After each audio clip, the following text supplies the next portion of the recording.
Olá, pessoas, sejam bem-vindos ao período do regime ditatorial civil-militar. Vamos ao texto. O general Geisel delineou um processo paulatino de institucionalização que objetivava incorporar salvaguardas na Constituição no lugar do AI-5, cujo fim ele decretou em outubro de 1978, para valer a partir de janeiro de 79. As terríveis penas de morte, de prisão perpétua e de banimento estabelecidas pela junta militar também foram extintas em outubro de 78. Alguns dos sistemas que integravam o aparato da repressão política deveriam ser igualmente eliminados, sobretudo o sistema do OICOD. Mas a Comissão Geral de Investigação também deveria acabar, bem como a censura deveria ser abrandada com o fim da censura prévia. As mudanças políticas legislativas atestadas no texto representaram a investigação dos grupos contrários ao governo. Você observa que o texto ele traz o fim do AI-5 e o fim também de uma censura prévia, ou seja, já se fala de uma abertura política, já que o texto trata do governo de Geisel, né, o presidente do qual ele já fala de uma abertura política e econômica no Brasil. Então já é uma transição da ditadura para a democracia. Então não tem a ver com investigação de grupos contrários ao governo. Fala da abertura para a convocação de eleições diretas. As eleições diretas não vão acontecer agora, só nos anos 80. Uma transição entre o sistema ditatorial e democrático. Item correto, letra C, pois ele fala da ditadura para a abertura à democracia com o fim da censura. Perdão dos militares envolvidos em violações de direitos, isso só vai acontecer em 1979, no governo de Figueiredo. Implantação da repressão como aparato de controle social, a implantação da repressão é o início do AI-5. O texto trata sobre o fim do AI-5. Sendo assim, nosso gabarito, letra C. Olá, pessoas, sejam muito bem-vindos a um pouco de história da África.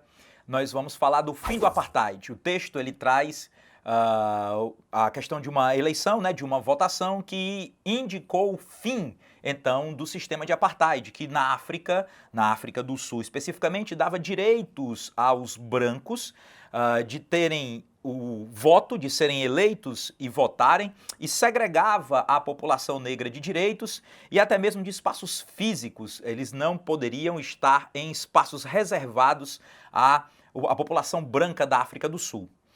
Então, vigorando desde 1948, o apartheid fundamentava-se em ações estatais que, na letra A, geravam uma reforma agrária? Não, o apartheid é sobre segregação racial. Privilégio à elite branca, a grande maioria negra não podia frequentar espaços ou ter direitos políticos dessa elite branca. Não trata de controle da mídia, trata da letra C de uma segregação racial. Não há fechamento de fronteiras nem intervenção na economia. Sendo assim, então, nosso gabarito, letra C. Olá, pessoa. Estamos no contexto do início da República Velha, ou chamada Primeira República, falando especificamente do contexto dos coronéis, o coronelismo. No texto, você pode observar que há um trecho que diz que a cidade de Tabocas respondia politicamente a Horácio, sendo ele o maior fazendeiro das proximidades. Assim, o governo do estado não atendia ao apelo dos moradores. Quando passamos para o enunciado da questão, o comando diz: o autor do texto evidencia a seguinte característica sociocultural do Brasil no início do século XX. No item A, na alternativa A, a gente observa uma representação do coronel acima das instâncias de poder. Exatamente porque, quando se diz que a cidade de Tabocas pertence ao coronel, pertence ao maior fazendeiro, isso significa a sua influência política em relação ao desejo do povo. Então, há um clamor popular para uma obra que ela aconteça, porém, para que ela se desenvolva, para que haja essa possibilidade, nós temos que ter a permissão desse fazendeiro, que foi um sistema muito comum no princípio do século XX no Brasil, no caso dos coronéis, que controlavam os votos, né, fiscalizando o voto que era aberto e também permitindo ou não que ocorressem práticas políticas, porque como ele tinha o comando dos eleitores, não obrigatoriamente ele era o mais rico da região, mas como ele tinha o comando do voto dos eleitores, porque ele trocava favores em relação a isso, as coisas só aconteciam com sua permissão. Quando a gente vai para o item B, veja que há um beneficiamento coletivo, né, pela oposição de setores públicos, isso não acontece, né, precisa-se do comando do coronel para que a obra seja realizada. Há uma organização pública que depende dos clamores populares, não adianta pedir, depende do coronel. Uma disputa de governo tratada por meios democráticos, essa democracia ela não ocorre, porque o coronel comanda para além das leis, acima das instâncias de poder, como diz o nosso item correto, e é um povoamento resultante das necessidades de infraestrutura urbana. O tema não fala de povoamento, né? O texto trata do coronelismo. Sendo assim, então, nosso gabarito, letra A. Olá, pessoa. Essa questão faz uma reflexão sobre as relações entre as metrópoles e as colônias, ali no contexto, seja das grandes navegações ou da chamada colonização americana. Vamos observar o texto.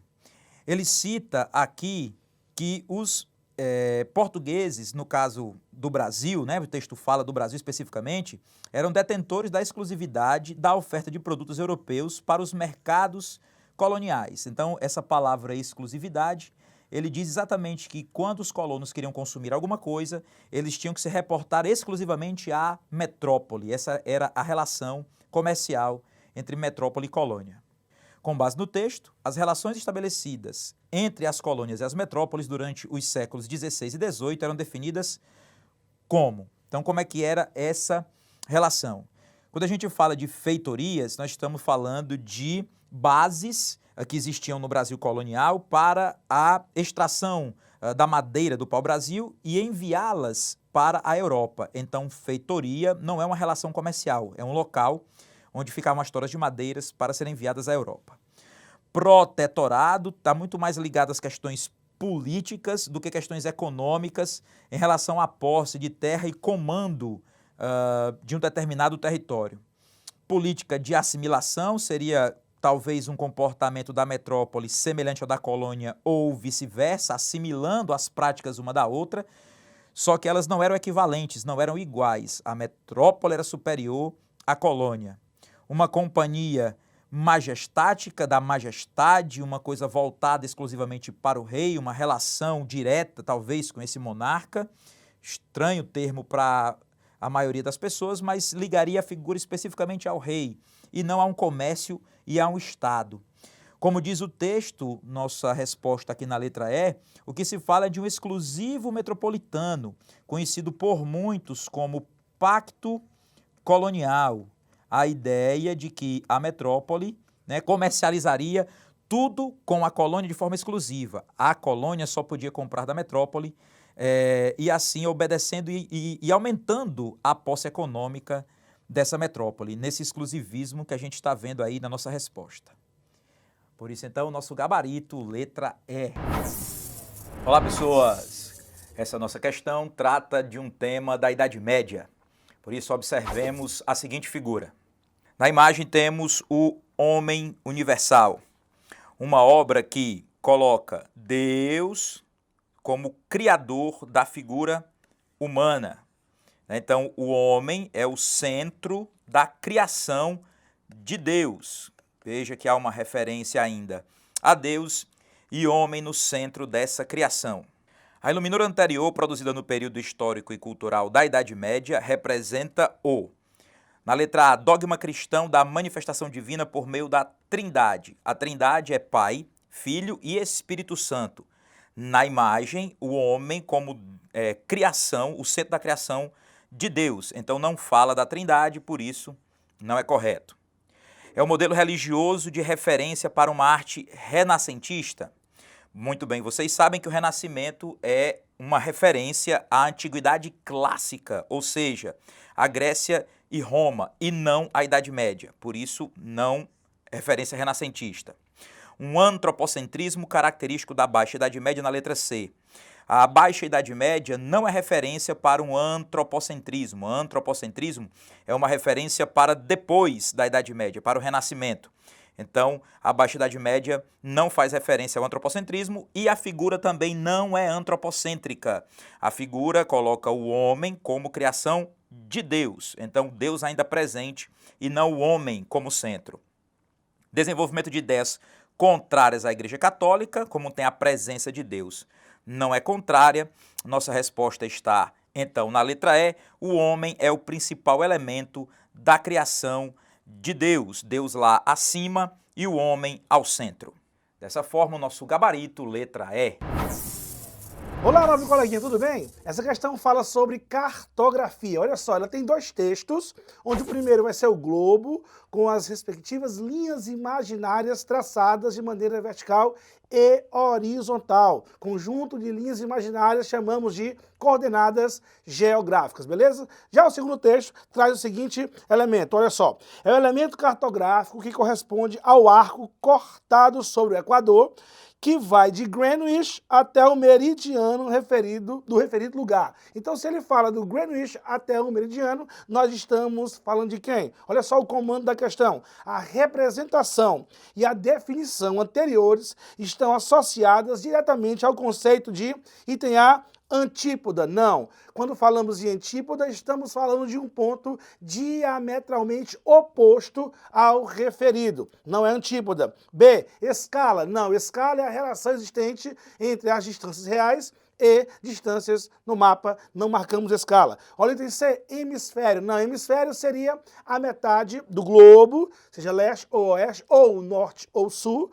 Item D, longitude. Perfeito. A distância de um ponto até o meridiano de Greenwich. Só um detalhe, essa distância é em graus. Beleza? Ok? Já o item E não podemos marcar, porque, professor, item E, paralelo. Não, os paralelos são as linhas imaginárias horizontais, traçadas no globo de maneira horizontal. Tá bom? Então, nessa questão, marcamos o item D. Olá, nobre coleguinha, tudo bem? Essa questão fala sobre climatologia brasileira, com destaque para a região Nordeste, onde você pode observar a existência de dois mapas do Nordeste relacionados ao monitoramento da seca para o ano de 2017, em dois momentos distintos. Um em janeiro, onde você vai ter a intensidade da seca bastante elevada em praticamente toda a região, em grande parte da região Nordeste, mas já em maio, você deve lembrar, no auge do período chuvoso, ok? Período chuvoso esse que vai de fevereiro a maio na região Nordeste brasileira, beleza, professor? Você observa aí que em maio a intensidade vai estar mais atrelada ao sertão, pegando mais Piauí, Bahia e Pernambuco, um pedacinho do estado de Ceará. Porém, a redução está bem mais acentuada da seca devido aí a um fator fundamental, né? Logo, se eu tenho uma redução da seca, eu vou ter o aumento da quantidade de chuvas. Então, perceba o que é que a questão quer da gente. Olha só, galera, no período analisado nos mapas, janeiro e maio, verificou-se uma diminuição no núcleo de seca no Nordeste do Brasil. Devido a quê? Olha só, item A, devido à realização de políticas para combater a seca. Não, né, galera? Essas políticas, elas vão reduzir, quando acontecem, a médio e longo prazo, não é ao longo de 5, 4 meses. Beleza? Item B, influência da zona de convergência intertropical. Perfeito, a ZCIT, Zona de Convergência Intertropical, que é uma área próxima ali ao Equador, dependendo do ano sobre o Equador, ou um pouquinho acima ou um pouquinho abaixo da linha do Equador, que é formada pela convergência aí dos ventos alísios, que vão partir aí de médias latitudes 20 a 30 graus, geralmente a gente fala dos trópicos, são ventos de baixos níveis, que quando chegam até a região equatorial, uma zona de baixa pressão, esses ventos vão promover a ascensão, promovendo chuvas, que é o grande sistema responsável pela quantidade de chuvas nesse período na região Nordeste do Brasil. Beleza? Por que os demais itens estão incorretos? Item C, entrada de frentes frias advindas do sul da região? Não. Não, as frentes frias vão promover chuvas não nessa parte do Nordeste, sim no litoral oriental. D, retirado da classificação de estado de emergência, obviamente que não, e nem é o item E quando ele fala atuação da zona de convergência do Atlântico Sul, que não é precisamente nessa parte do Nordeste brasileiro. Assim, nessa questão, vamos marcar o item B. Olá, nobre coleguinha, tudo bem? Essa questão vai falar sobre geografia agrária. Olha só que bacana. Pessoal, nós temos aqui um texto falando sobre a questão da distribuição de terras no Brasil, um texto muito interessante do INCRA, Instituto Nacional de Colonização e Reforma Agrária, falando um pouco sobre a possível reforma agrária existente no Brasil, bem como a questão dos diferentes tipos de imóveis existentes no nosso país, que é, sem dúvida alguma, um dos grandes problemas do nosso país ao longo da história, desde os primeiros momentos em que o Brasil foi dividido em capitanias hereditárias, passando pelas Seis-Marias, lá no século XIX, Lei de Terras, até chegar na atual condição, o Brasil hoje enfrenta, sem dúvida alguma, um dos grandes problemas socioeconômicos no espaço rural, que é essa má distribuição de terras, beleza? Então, sobre a questão, o que é que ela nos pede? Olha aí, ó. De acordo com o texto anterior, o tipo de imóvel usado como objeto de reforma agrária é classificado como, professor, como foi que ele falou aqui, ó, bem aqui, ó, o INCRA visa inicialmente os imóveis rurais classificados como grandes propriedades,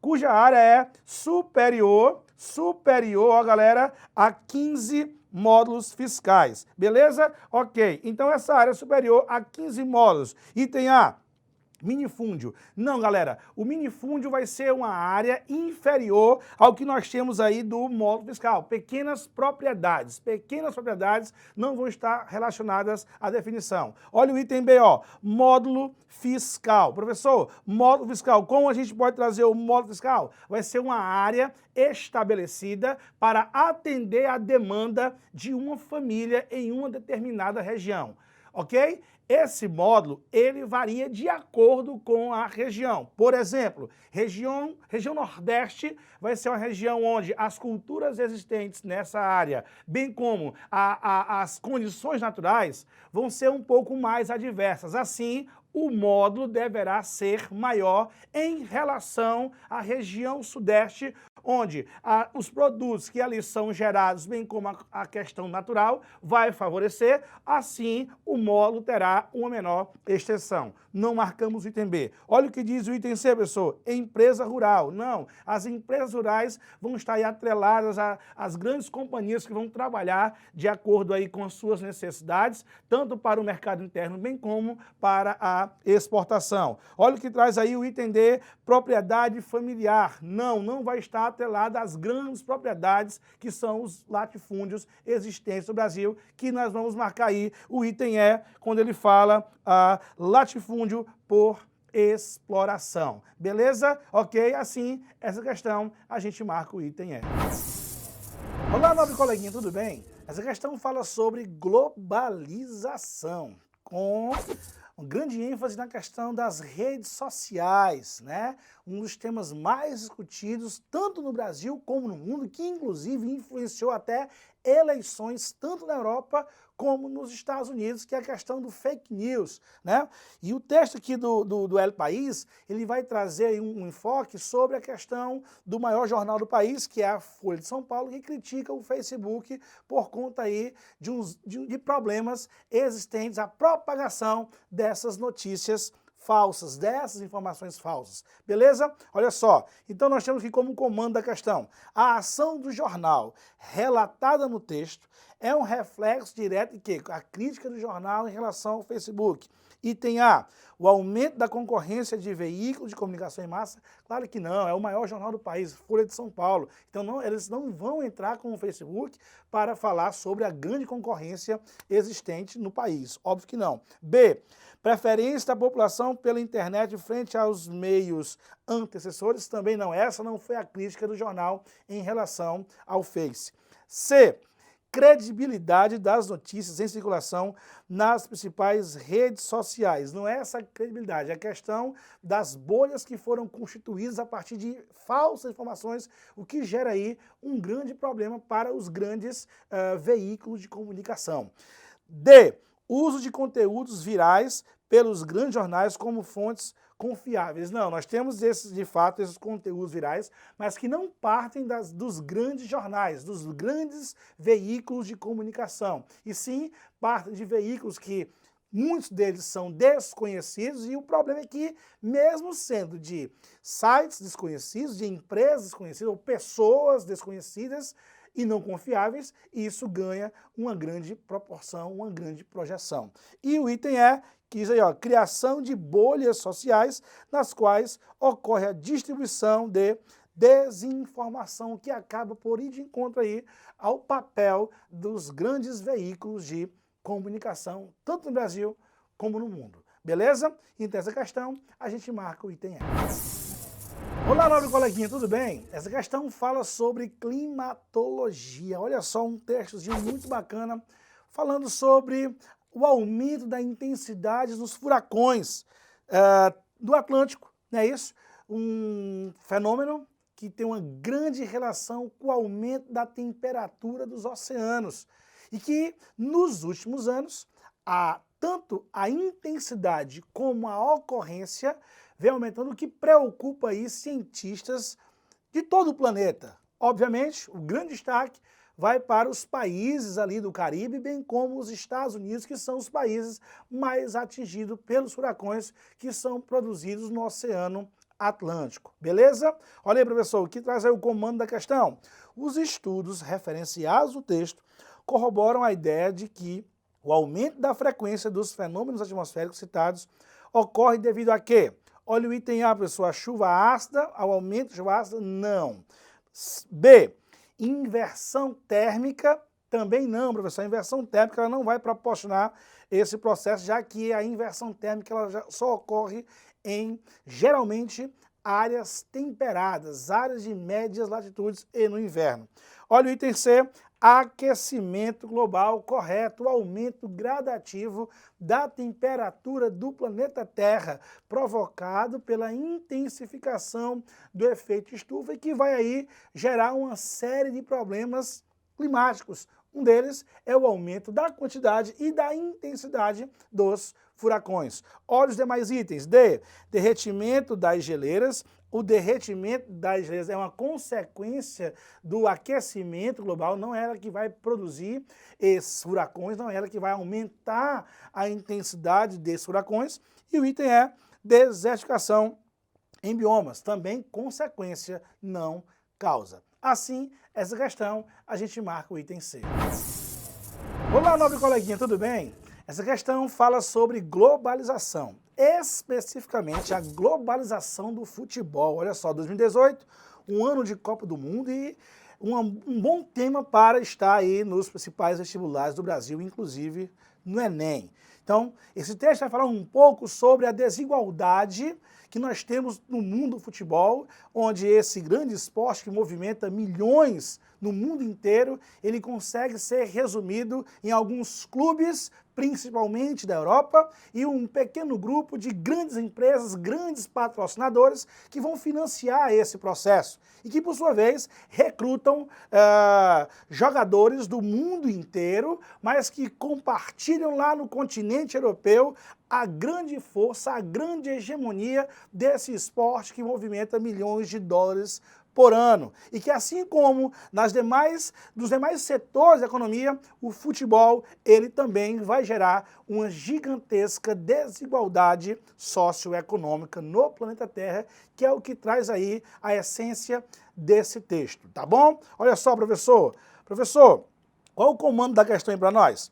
Ao relacionar o futebol internacional e a globalização, o texto apresenta que, assim como em outros setores da economia, há uma tendência de quê, professor? Olha o item A, do consumo local. Não, pelo contrário. Os grandes patrocinadores do futebol mundial, praticamente os grandes patrocinadores do futebol europeu, eles têm uma grande relação com o consumo internacional, tá bom? B, mercado global. Perfeito, exatamente aí o mercado global que vai aí dar essa sustentabilidade a este grande negócio chamado futebol. Por que os demais itens estão incorretos? Olha o item C, divisão do trabalho, não vai ter relação com o texto. Item D, retenção de insumos, muito menos. E o item E, a concorrência comercial. Sim, há uma concorrência comercial, mas esse esporte ele é dominado por um grupo de empresas onde esse item se tornaria incorreto por conta dessa espécie de oligopólio que comanda o futebol mundial. Assim, essa questão, a gente marca o item B.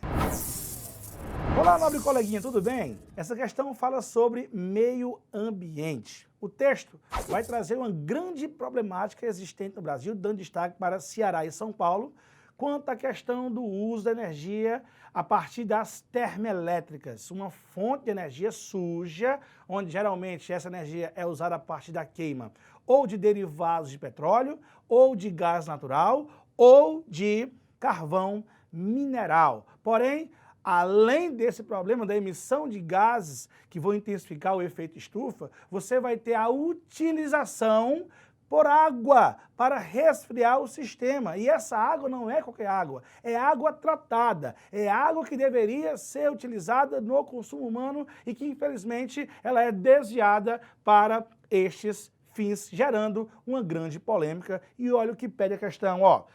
Considerando as funções dos recursos naturais na produção do espaço geográfico e a relação com as ações humanas, o tipo de conflito abordado no texto remete a quê?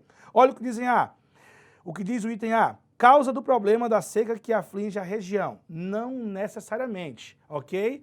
Isso é um problema, a seca, mas o conflito não está relacionado à seca. Olha o item B.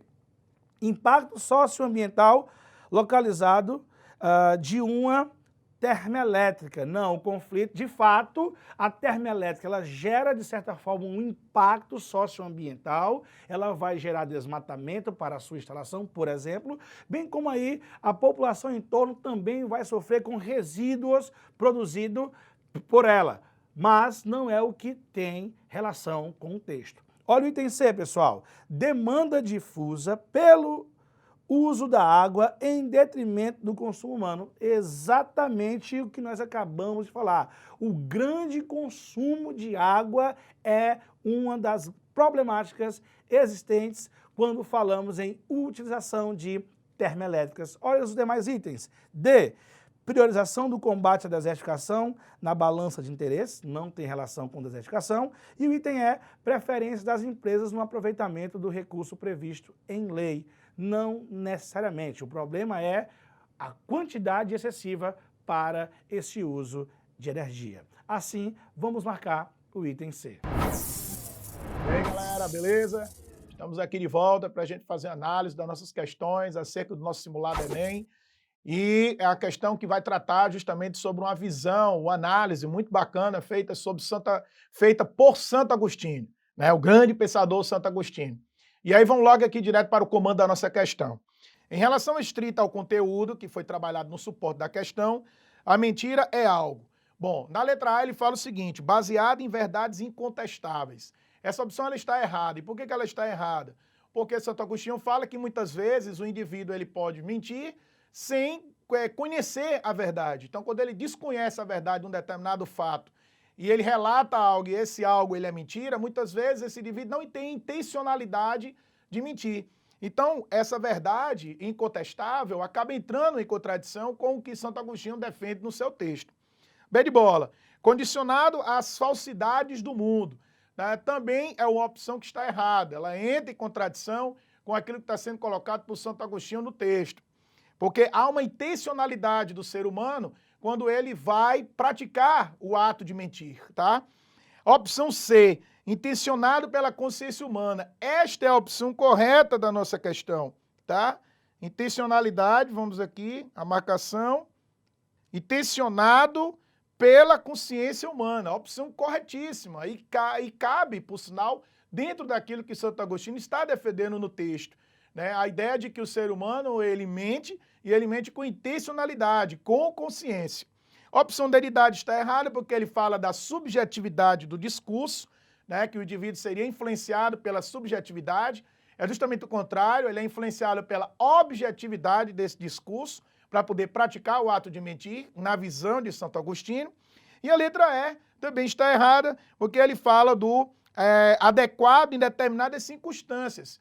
E neste caso a gente sabe que mentir é moralmente reprovável dentro da humanidade, dentro da vida e sociedade. Então, a opção E também entra em contradição com o que está sendo defendido no suporte da nossa questão. E aí, mais uma vez, relembrando, a opção correta é a opção C. Valeu, galerinha. Ficando por aqui e até a próxima. A questão foi montada em cima de uma tirinha, na qual a criança fala: quando um livro é fechado, como nós sabemos que as palavras continuam lá dentro? Aí ela vai confirmar e depois conclui: isso deve ser igual à lâmpada do refrigerador. Olha que a ideia de lâmpada, né? A ideia de livro, as palavras associadas ao livro estão muito ligadas ao que o comando da questão sugere. Ó. A tirinha contém uma metáfora, uma comparação, uma ilustração que pode ser relacionada ao iluminismo filosófico. Por quê? A.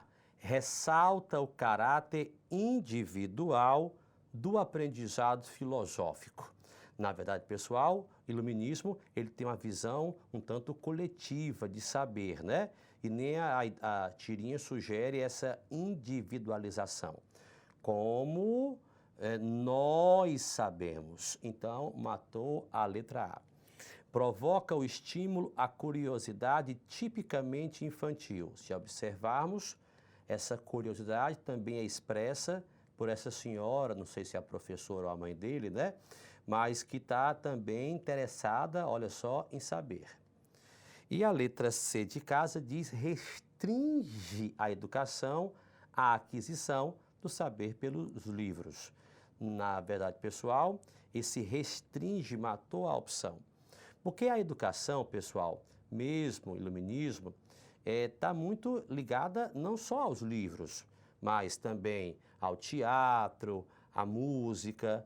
Então, letra D, ilustra o saber, ilustra é essencial, como uma descoberta esclarecedora do mundo. Essa é a opção correta, pessoal, tá? A letra D de dado. Porque iluminismo, que também pode ser chamado de ilustração ou esclarecimento, ele é uma luz que está aí para poder esclarecer nossas dúvidas. E a letra E atribui à família a responsabilidade pela formação das crianças. Falsa opção, pessoal. Iluminismo em nada condiciona à família essa responsabilidade. Então, gabarito letra D de dado. Pessoal, essa questão, conforme vocês perceberam no texto, quer entender essa relação histórica meio confusa entre filosofia e ciência. E como é que elas duas dialogam entre si? A pergunta, na verdade, é: a relação entre filosofia e ciência, conforme o texto sugere, é interativa, já que se interconectam e dialogam ao longo do tempo? Pessoal, conforme vocês perceberam, é exatamente essa a opção. A filosofia e a ciência, pessoal, elas têm uma relação, ao longo da história, muito conectada, porque a ciência, ela surge da filosofia, e isso o texto sugere, de alguma forma. Letra B disse: segura, pois a filosofia garante a oferta de saberes ausentes da ciência. Não é, pessoal, que ela é segura, pois os saberes ausentes na ciência são saberes também ausentes na filosofia, porque de alguma forma, pessoal, a ciência ela está preocupada com respostas e a filosofia com perguntas. Evolutiva, letra C de casa, à medida que avança linearmente rumo ao progresso de ambas, nem sempre. Ao longo da história, nem sempre há progresso e por isso que a história não pode ser linear. Letra D, estreita em função da superioridade e ancestralidade da filosofia perante as ciências.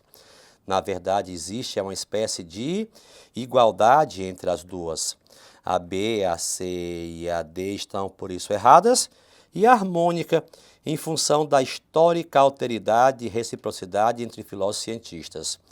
A letra E só está errada, pessoal, porque não existe essa harmonia histórica entre ambos. Na verdade, Há uma queda de braços confusa entre filosofia e ciência muitas vezes.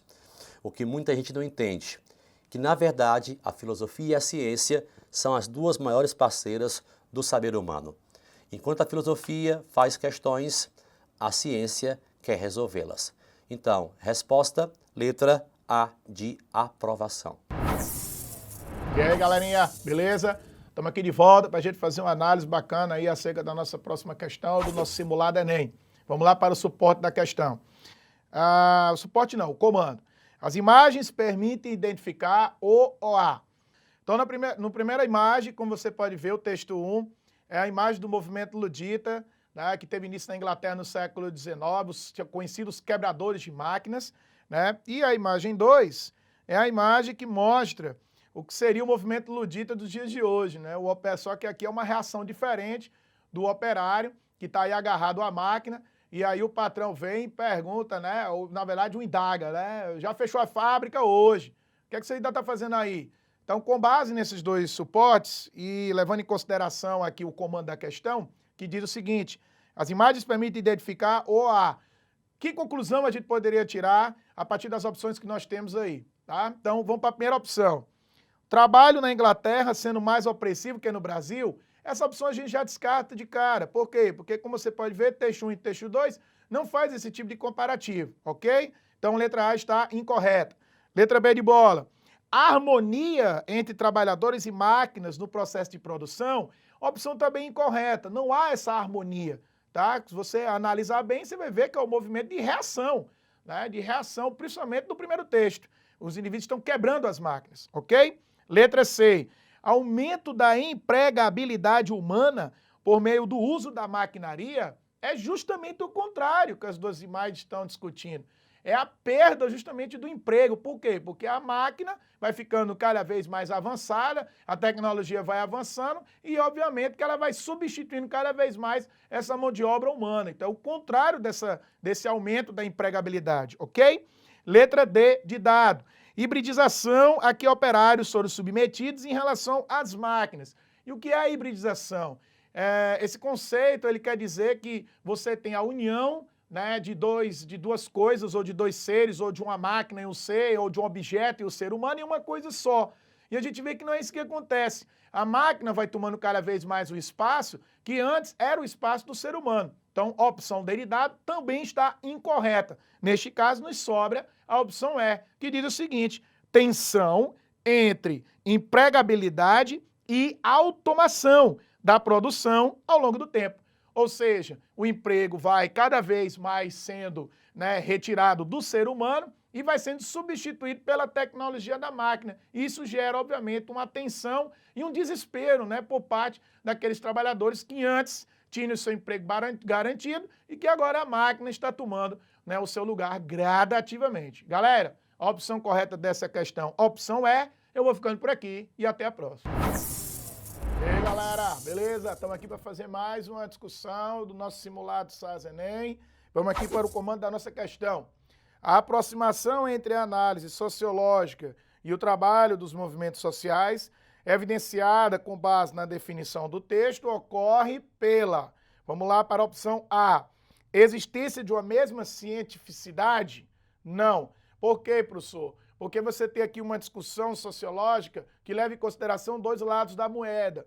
A visão metodológica que a gente usa dentro da universidade para estudar e ter ali como ferramenta, pressuposto dos estudos sociológicos que a gente aplica no dia a dia, e a sociologia dos movimentos sociais, que leva em consideração a questão lato sensu, a questão da experiência desses indivíduos dentro desses movimentos. Então, neste caso, você não tem uma mesma cientificidade, ok? Então, a opção A está incorreta. A opção B de bola, geração de inovações de cunho tecnológico, esse não é o campo da sociologia, ok? Então, nesse caso, a opção B de bola já está incorreta justamente por conta do termo cunho tecnológico. Opção C, enunciação dos fatos da forma como ocorrem, e é uma opção também incorreta. Isso não é uma característica própria da sociologia. A sociologia não interfere nos fatos, né, e promove uma enunciação dos mesmos da maneira como eles ocorrem. Então, a opção C também está incorreta. A opção D de dado, professor, realização de diagnósticos sobre a realidade social. Esta é a nossa opção correta da nossa questão, porque justamente ele faz uma discussão, né, acerca dessa análise sociológica e do trabalho dos movimentos sociais e que tem tudo a ver com essa tentativa de realizar diagnósticos sobre a realidade para poder fazer as suas devidas discussões, análises e implicações. Ok? Então, neste caso, a opção correta é a letra D. A opção E está errada justamente pelo fato de ele estar usando dois termos que estão totalmente avesso àquilo que está dentro do campo da sociologia, que é o termo despolitizado, quando ele diz natureza despolitizada, e o termo imparcialidade, quando ele fala e pautada na imparcialidade. São dois aspectos contrários àquilo que a gente discute a partir dos princípios sociológicos e também quando se vai trabalhar a sociologia dos movimentos sociais. Beleza, galera? A opção correta da nossa questão é a D de dado. Vou ficando por aqui e até a próxima. E aí, galera, estamos aqui mais uma vez para a gente fazer mais uma análise, uma questãozinha do nosso simulado SAS Enem. Vamos lá para o comando da nossa questão. Aplicada ao estudo do meio social, a cientificidade pretendida pela sociologia em sua fase inicial almejava construir um ou A. Letra A, um código de conduta moral de valor universal. Essa opção está incorreta, não condiz com o que está sendo colocado no texto, justamente pelo fato de que o código de conduta moral tem mais a ver com a questão da religiosidade, a questão das religiões. Tá? Então não condiz com a análise que está sendo colocada no texto base da nossa questão. Vamos para a opção B de bola. Campo experimental de caráter especulativo. Opção também incorreta. O ponto aí que está colocando a nossa opção como opção incorreta é a palavra especulativo. Não é um campo especulativo, é uma ciência que vai levar em consideração o empirismo, a questão da experiência científica, de método científico que é usado para poder fazer essas análises da maneira mais científica possível. Então, não é um caráter especulativo, pelo contrário. Então, neste caso, a opção B também está incorreta. Vamos para a opção C. É uma ideologia, né, construir uma ideologia que controlasse o ritmo de trabalho. Isso não é uma característica da sociologia. A sociologia ela se propõe como neutra, mesmo que haja, obviamente, em suas análises, uma espécie assim de intervenção em certos aspectos que estão sendo analisados, mas esse não é o principal aspecto da sociologia, não é a sua principal característica, tá, de cientificamente querer, que no caso, criar uma ideologia que controlasse o ritmo de trabalho, ok? Então, nesse caso, a opção C também está incorreta. Vamos para a opção D de dado. Um saber capaz de prognosticar os rumos da sociedade. Esta é a nossa opção correta, a opção D de dado, que vai justamente de encontro com aquilo, né? Vai somar com aquilo que está sendo colocado aí pelo texto base da nossa questão, onde ele fala justamente da ideia de ciência, que no caso a proposta da ciência dentro da sociologia seria, né, criar um saber para poder dar assim um prognóstico da realidade social ou dos rumos que a sociedade poderia tomar, né, na sua caminhada em direção ao seu processo de evolução, né, na sua caminhada em direção ao futuro. E no caso da opção E, a opção está incorreta quando ele fala de tecnologia produtiva condizente com a modernidade. Isso não é também uma proposta que tem a ver com a questão sociológica. Isso não faz parte da cientificidade que está por trás da sociologia. Então, neste caso, a opção correta, mais uma vez, da nossa questão é a opção D. Vou ficando por aqui, galera, e até a próxima.